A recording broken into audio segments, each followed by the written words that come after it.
Je vais peut-être donner la parole à Monsieur Laurent Darold, tout d'abord. Merci en tout cas d'être venu. Alors vous représentez l'Atlantic Cluster Manager. Vous pouvez peut-être nous dire juste quelques mots sur ce qu'est ce cluster. Et ensuite nous parler de l'impact du Covid et comment vous voyez les choses évoluer. Bonjour à tous, oui, j'ai l'impression que vous m'entendez. Donc l'Atlantic Cluster, c'est une association qui est née il y a 3 ans ici à La Rochelle et qui représente l'ensemble des entreprises du nautisme et du naval en Nouvelle-Aquitaine. Alors ça part de la conception et la production de navires jusqu'à leur exploitation que représente ici Françoise, l'exploitation de navires de tourisme.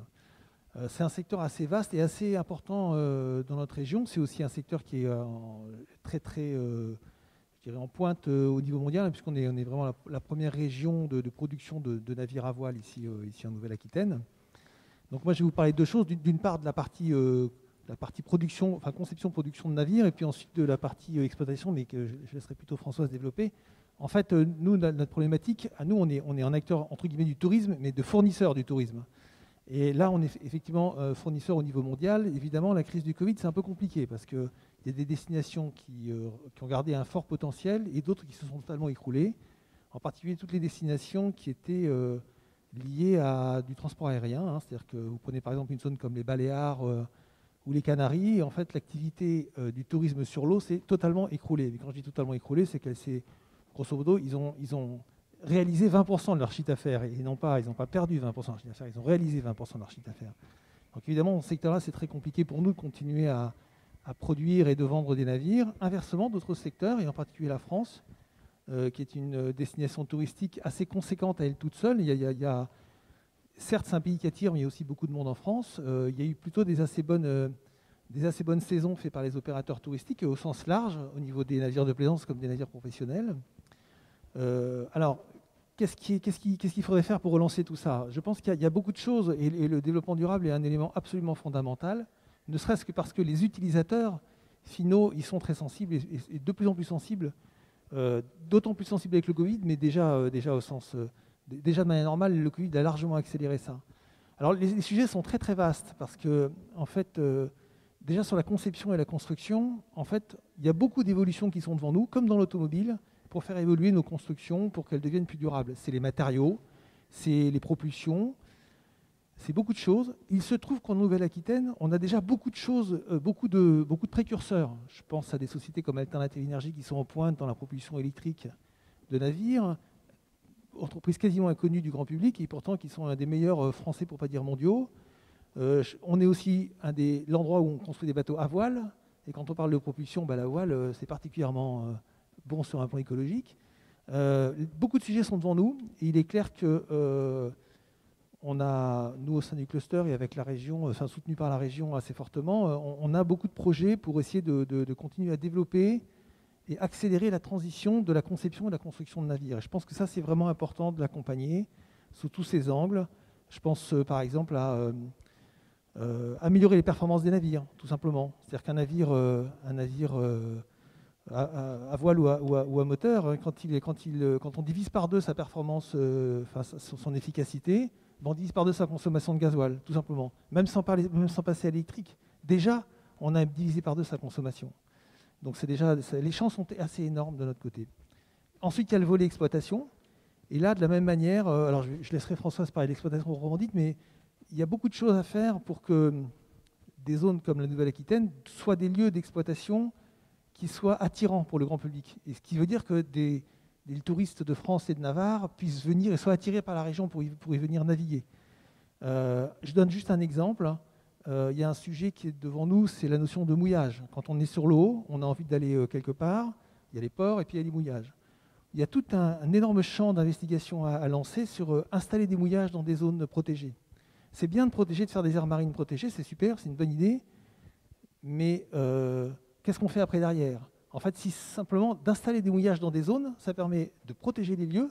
Un mouillage, c'est une bouée sur un corps mort qui permet qu'on ne mette pas l'ancre et abîmer le fond quand on va quelque part pour passer la nuit.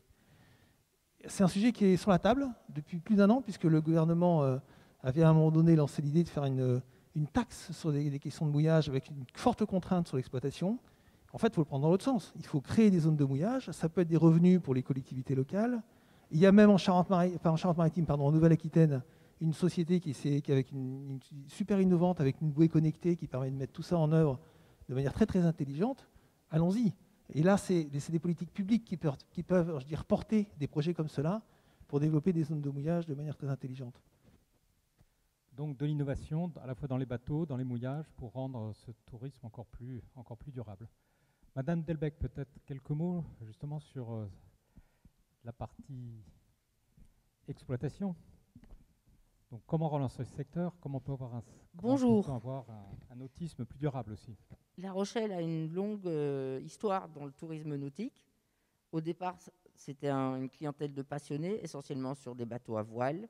Comme chacun sait, la voile est peu consommateur d'énergie, donc tout à fait propice au développement durable. Et de plus en plus, ce tourisme nautique s'est professionnalisé, structuré et un petit peu dévoyé. Et face à la crise Covid, on retrouve les valeurs d'autrefois. C'est-à-dire que je pense que la majorité des acteurs de la filière sont issus du milieu de la voile, donc sensibles à une propulsion à voile, au circuit court. Nous, dans notre cas particulier, nous avons construit 2 catamarans qu'on exploite pour faire des balades, pour emmener des clients sur l'eau, avec leur faire découvrir le monde marin, leur faire découvrir la nature, leur faire découvrir la voile. Et par exemple, on a reconstruit un bateau l'année dernière. On aurait aimé pouvoir proposer aux clients une propulsion électrique. Pour des contraintes économiques, ça s'est avéré parfaitement irréalisable, ce qui ne nous empêche pas d'espérer progresser dans ce domaine-là grâce, entre autres, aux innovations technologiques dont parlait Laurent. Au niveau exploitation, je pense que nous sommes sensibles à l'environnement. Nous essayons d'utiliser des produits ménagers biodégradables. Nous privilégions les prestataires locaux, les circuits courts. Notre catamaran, par exemple, a été construit uniquement à La Rochelle, avec des prestataires rochelais, un architecte rochelais, des acteurs vraiment du territoire, ce qui fait partie d'une action responsable. On a aussi un partenariat pour beaucoup d'entre nous avec des associations de défense des océans et on essaye de mettre en avant tout ce qui est maritime, culture marine, de sensibiliser nos clients à la défense des océans et tout ça. La crise Covid nous a fait effectivement à cristalliser particulièrement cet aspect des choses. Après la première réaction face à la crise et la mise en place des mesures de désinfection, les masques, le gel, la distanciation, une fois qu'on a eu absorbé tout ça et réorganisé l'exploitation en fonction de ces contraintes, on a effectivement, comme disait M. Dagréau, constaté que les Français qui étaient bien nombreux en vacances sur nos territoires étaient très sensibles à tout ce qui était le loisir nature, loisir sur l'eau. On a ressenti vraiment un besoin d'être déconfiné, de se retrouver en famille entre soi. On a proposé par exemple des navigations en petits comités qui ont eu beaucoup de succès, ce qui nous a fait faire effectivement une bonne année. Mais ce qui ne nous empêchera pas non plus de continuer l'année prochaine en cette direction, c'est-à-dire on voudrait obtenir plus de labels, des certifications écologiques et tout ça. Et je pense que c'est dans ce domaine-là qu'on va avoir besoin d'être soutenu, aidé, guidé par les différentes institutions. Voilà. Très bien, merci pour ce témoignage. Madame Beauregard, donc vous représentez l'agglomération de La Rochelle. Beaucoup a été dit déjà au niveau de la région, de la CDA. Peut-être vous pouvez ajouter quelque chose sur la crise du Covid, la manière dont vous l'avez vécue et comment relancer et comment vous voyez évoluer finalement le tourisme. Il y a beaucoup de choses déjà qui ont été dites, d'autant plus que les offices déploient les politiques territoriales et régionales.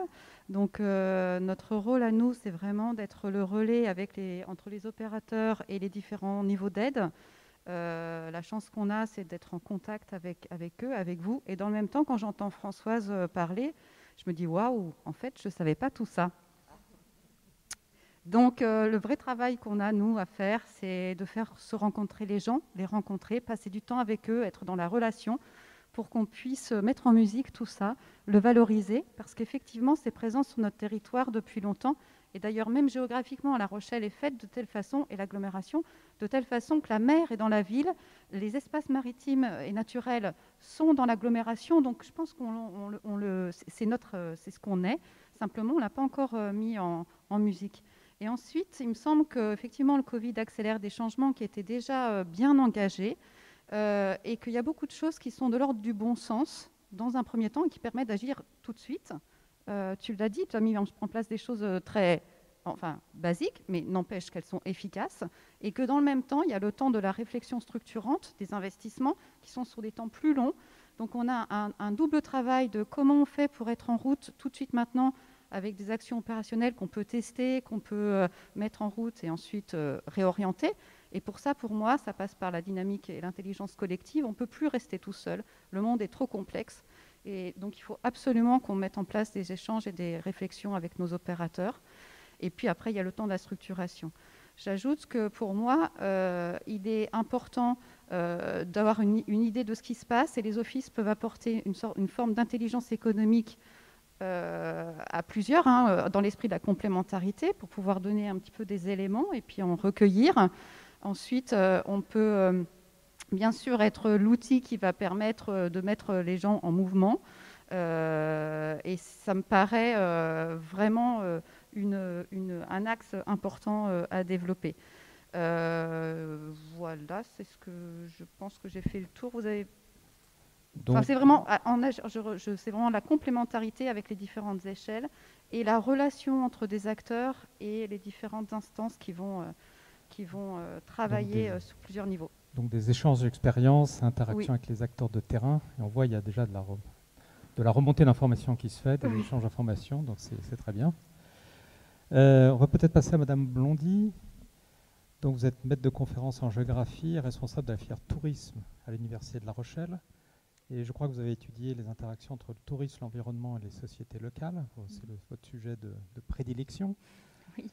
Et je serais intéressé à voir quel regard vous portez un petit peu sur tout ça, quelles tendances de fond, même peut-être sociologiquement, est-ce que vous voyez des nouvelles tendances émerger?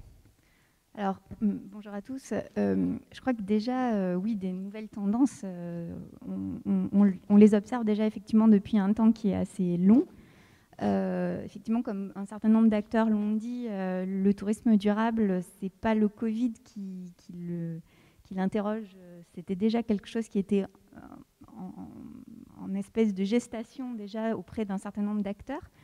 Par contre, pour répondre à votre question, effectivement, comment relancer le secteur après cette crise sanitaire, je crois que là aussi, ce qui a été intéressant dans tout ce qui a été dit, c'est qu'il y a une dimension spatiale et qu'on ne peut pas relancer le secteur de la même façon selon les destinations qui ont été très inégales, effectivement, face à cette crise. Vous parliez effectivement d'un certain nombre de destinations insulaires. Ça a été le cas, les destinations insulaires tropicales et notamment les outre-mer français subissent une crise qui est sans précédent et qui va laisser de très fortes séquelles, tandis que nos territoires ont été finalement beaucoup plus préservés. Pourquoi ? Parce que effectivement, ils sont moins dépendants de l'aérien, parce qu'ils jouent de mobilité de proximité beaucoup plus importante. Et ce qui est intéressant aussi dans cette crise, c'est que finalement, elle a aussi remis en place un certain nombre de croyances où très souvent on considère que le tourisme international est la panacée, alors qu'on oublie que la majorité des mobilités touristiques dans le monde sont des mobilités domestiques, c'est-à-dire de gens où il y a une proximité. Et donc je pense que ça, c'est aussi une prise de conscience qui pourra être faite grâce à cette crise. Et donc je crois que les acteurs, effectivement, pourront repartir convaincus qu'il faut véritablement développer aussi tout ce qui est tourisme domestique dans un territoire. Et je pense que ça a été mis en évidence déjà, ne serait-ce que par les quelques interventions qu'il y a eu. Donc une tendance peut-être vers un tourisme, comme vous l'avez dit, plus local, plus domestique. Je lisais l'autre jour une citation d'un chercheur MIT qui disait « Et si le Covid nous permettait de passer du tourisme effréné au tourisme raisonné avec des séjours plus longs et plus durables ?» Est-ce que vous êtes d'accord ? Là aussi, je crois que c'est une vision qui est un peu parfois caricaturale. parce qu'en fait, c'est une vision qui est déjà assez européocentrée. Il ne faut pas oublier que dans beaucoup d'autres pays, on n'a parfois qu'une semaine de congés payés dans l'année. Et donc, cette idée qu'on va avoir énormément de longs séjours, bah déjà, ne serait-ce que par ces contraintes-là, c'est impossible. Donc, je pense que là aussi, c'est des choses un peu caricaturales qui ont été souvent développées avec le développement des compagnies aériennes low cost, qui ont favorisé effectivement des mobilités courtes. Mais ces mobilités courtes, souvent, elles concernent aussi certains publics et pas tous les publics. Et je pense que justement, là aussi, cette crise, elle doit permettre de repenser tous les profils de clientèle. Et notamment dans le tourisme durable, il y a le plan social.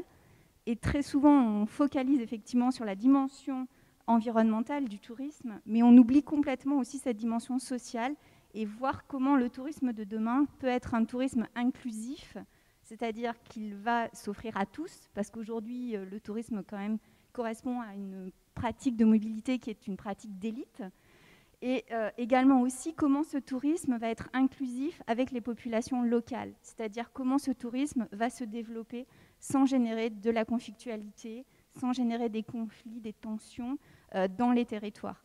Donc je pense que c'est aussi cette crise du Covid, elle l'a posée avec la question des résidences secondaires dans notre région, ce qui s'est passé sur l'île de Ré. Je pense que cette crise du Covid, elle doit nous amener aussi dans la mise en place d'une politique de développement durable du tourisme, à prendre en compte cette dimension qui est la dimension sociale. On le voit aussi dans certaines villes, je pense à Venise notamment, où il y a une surpopulation touristique, enfin on l'a vu à la télévision. Qu'est-ce qu'on peut faire là? Est-ce qu'on peut éviter cette surpopulation touristique qui est néfaste pour les populations locales quand c'est trop important, pour l'environnement? Qu'est-ce qu'il faut faire pour... Alors déjà, je crois que la première des choses, il faut travailler sur des chiffres qui soient des chiffres, je dirais, fiables, parce qu'il y a aussi beaucoup de discours qui sont développés sur des chiffres qui sont parfois très aléatoires et qui vont concerner, par exemple, des périodes extrêmement courtes. Donc là aussi, mettre en place des protocoles de réglementation pour 2 ou 3 journées sur 365 jours, est-ce que ça a vraiment du sens ? Je ne sais pas, c'est peut-être tout simplement effectivement de la réorganisation de l'accueil, par exemple, vous parlez de Venise, des bateaux de croisière. Il y a la même thématique à Dubrovnik où sur la ville de Dubrovnik, sur une semaine, on va en fait avoir 3 jours où il y a effectivement cette concentration d'un nombre de bateaux qui est énorme, mais après les autres jours, il n'y a pas forcément cette surfréquentation. C'est extrêmement compliqué et je crois que souvent, ça vient aussi à la fois ça vient d'un manque de connaissances précises sur les usages des lieux touristiques. Et là aussi, c'est tout un travail aussi de communication qui doit être fait vers les touristes, mais aussi vers les populations locales pour aussi accueillir ces touristes. Parce que ça, je pense que dans les tendances dans l'avenir, on le voit quand même, il y a une recherche dans les interactions avec les touristes sur la rencontre avec les populations locales. Et ça, c'est quelque chose aussi, quand je parlais de tourisme inclusif, c'est voir comment faire qu'une population locale devient un acteur du tourisme. Très bien, écoutez, merci beaucoup. Merci à vous tous. Donc, je retiens un tourisme plus durable, plus inclusif, des investissements dans le numérique et surtout beaucoup d'opportunités. Donc c'est un message d'optimisme que vous nous avez délivré. Merci à vous tous.